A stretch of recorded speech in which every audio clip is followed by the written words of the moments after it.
YouTube, this is T Walker aka Tanner going to do another My Thoughts video today. This one is in response to Anders' video about making races, or it was like campaign role, campaign builder, making races, something like that. Well, this is a response video to it, because I made a comment, and I said, I like making races completely and wholly alien to each other, so a player doesn't even have the option of thinking that his elf is simply a +2 bonus to dexterity. Um, and so I'm going to explain what I meant by that here. Now, let's say the concepts I go over for these races probably aren't balanced and I would need to spend a little bit more time on them, but I just want you guys to know that I'm aware of that. These are just general ideas and gists of what I would do, so don't, comment, oh, that's horribly broken, blah, blah, blah, blah.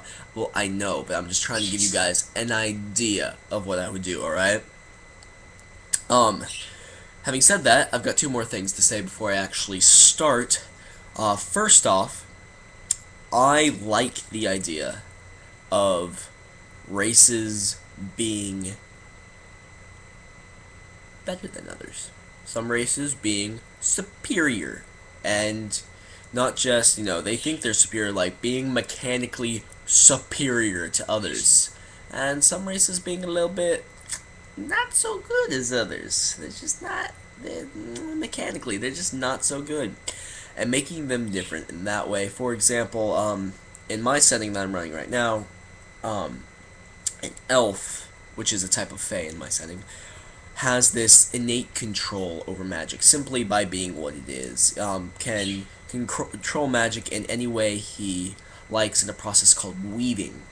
Now, humans have magic, but when they cast, they get this horrible, horrible backlash that changes the threads of fate itself. That doesn't happen to elves. They have an innate control over it. They're not kind of just blasting it out of their chest. They know how to weave it and move it and place it so this type of crap doesn't happen to them. That makes them better than humans, straight up. Which is why every player in my game is a human.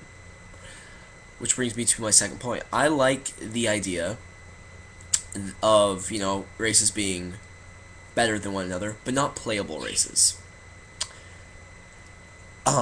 Usually if I make a thing where all the races are, not equal, the players are going to choose the race they're going to want to play, and then they'll all be of that race, because the thing I believe in more than everything else is balance.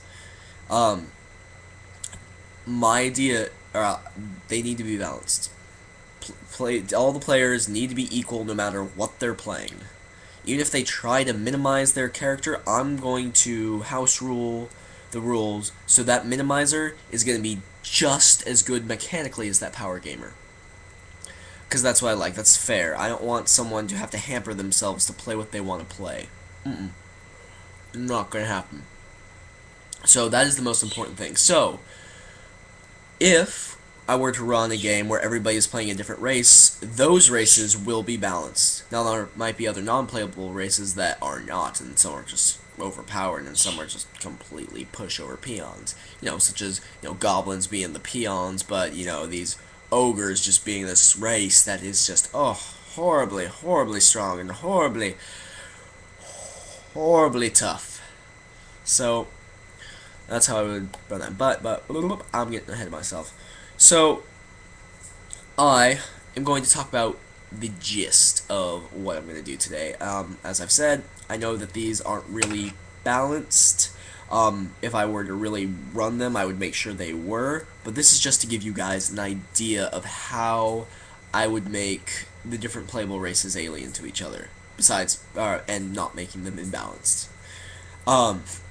So, I'm only going to do 4 for you today, because like I said, I just want to give you guys an idea of how I would do it, and maybe hopefully this sparks some ideas on how you guys would do it, or what you guys should do. So, we're going to do elves, halflings, dwarves, and humans. Those are the 4. So let's start with elves. So, I like the whole elves are this woodland kind of race, whatever, they're really in tune with nature. So let's run with that. Let's make them predators. I like the thing that Anders said. Maybe elves consume flesh. Okay, well they do. So elves consume flesh. They eat. things. Alright, but let's backtrack a little bit. So, first, elves are woodland predators. Woodland. So, I'm going to say, if I were making them for a setting, the elves derive some sort of magical power from the woods, from nature. As long as their bare skin, like feet or hands, is touching nature and not like, a potted plant in the middle of a city or a tree in the middle of the city. It has to be in nature. If their feet are dug into the soil and there's trees spanning around them, that's what I mean by nature. If they're climbing a tree and that tree is in the middle of the forest, that's nature, not, a potted plant. They can't, carry a potted plant with them into a dungeon and hope to get the benefits of what I'm about to say. No. They need to be in nature and surrounded by it and just feeling its effects and all that amazing energy flow into them. Alright? So, whilst in nature, they're going to get a +2 bonus to everything that they do. No matter what it is, no matter how they're doing it, they're going to get a +2 bonus to it from the energy in the woodlands. +2 bonus, they've got it. However, if they are in any other environment, and this is dungeon, cave, even cave does not count as nature, woodlands, or, plains, or even a desert. It has to be open, uncivilized, raw nature potential. Not in a cave. It has to be, above ground with the sun and the air and all that good stuff. But if they are not, even if they're standing like on a piece of tinfoil and they're still, surrounded by nature, but their feet are on tinfoil, no, that's not connected to nature. They need to be really touching it. Or if they're in a city and all that hustle and bustle's going around them. So if any of those effects are going off, they're going to get a -2 penalty to everything that they do. Everything. Now that's kind of a big decision if you choose to play enough then, because a lot of the time you're not going to be in nature, and that's going to hurt you. So, it's my phone, one sec. Let me turn off the alarm.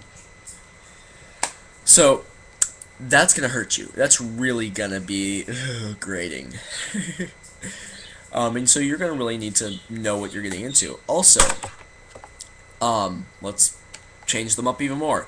Elves don't heal like normal beings do. They don't heal the 2 hit points a night per constitution or whatever. Nah. Elves only heal during their, meditation or during their sleep, if you want to make them sleep or meditate. I don't care. They only heal if they have consumed flesh during the day before, the previous day. And flesh of something that they themselves have killed. They have to kind of consume the flesh and blood of it. Can't be cooked, they have to eat it raw. That's the only way they're going to get back hit points. Alright, so that's a little flavor thing to put in there.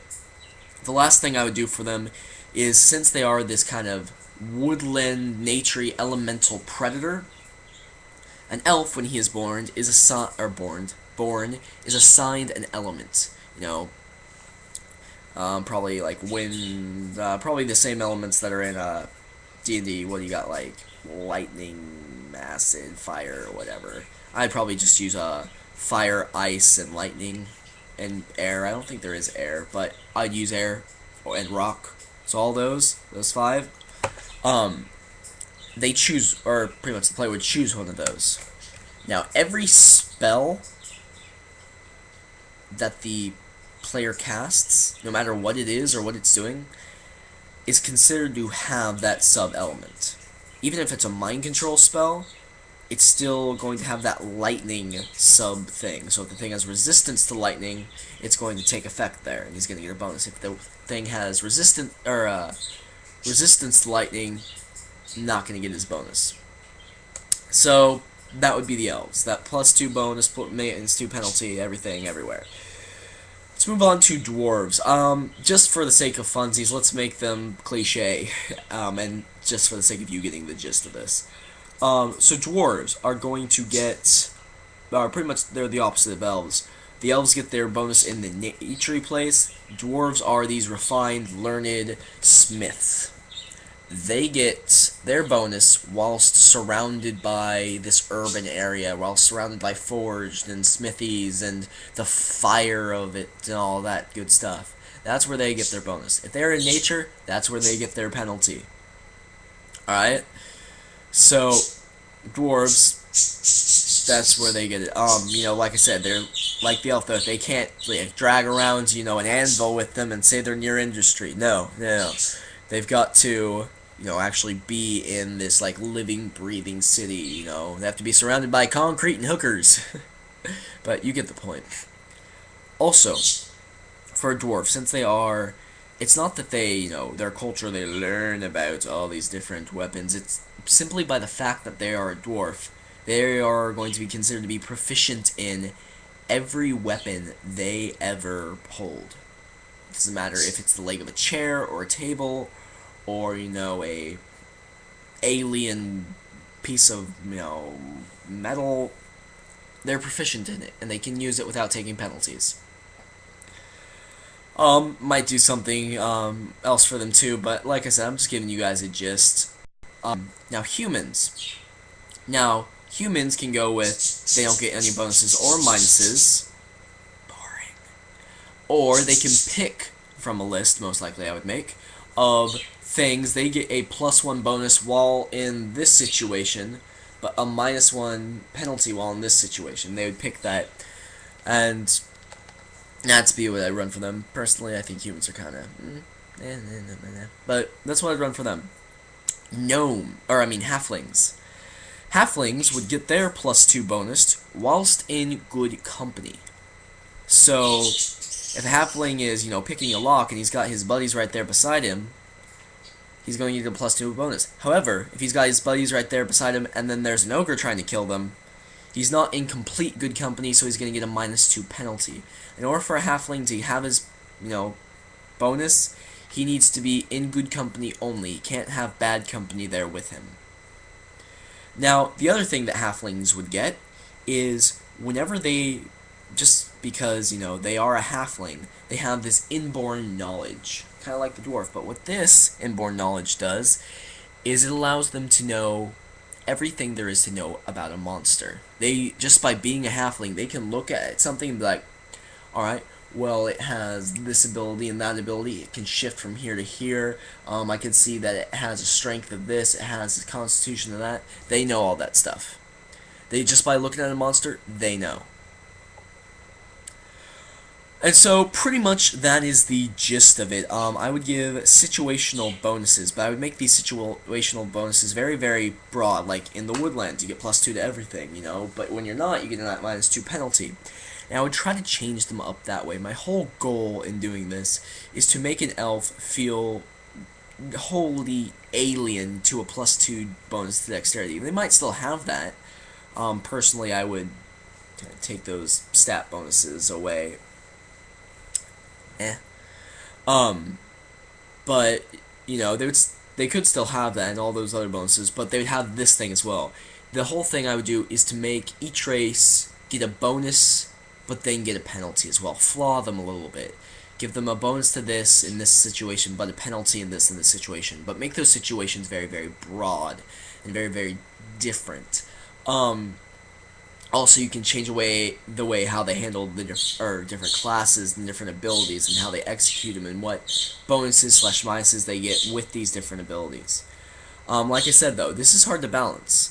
You gotta put some work into it. What I just said most likely is not balanced, and you would have to work on it a little bit. So, anyway, this has been T Walker, aka Tanner, talking to you and blabbering a lot about races and how I would make them and what I like to do when I make them.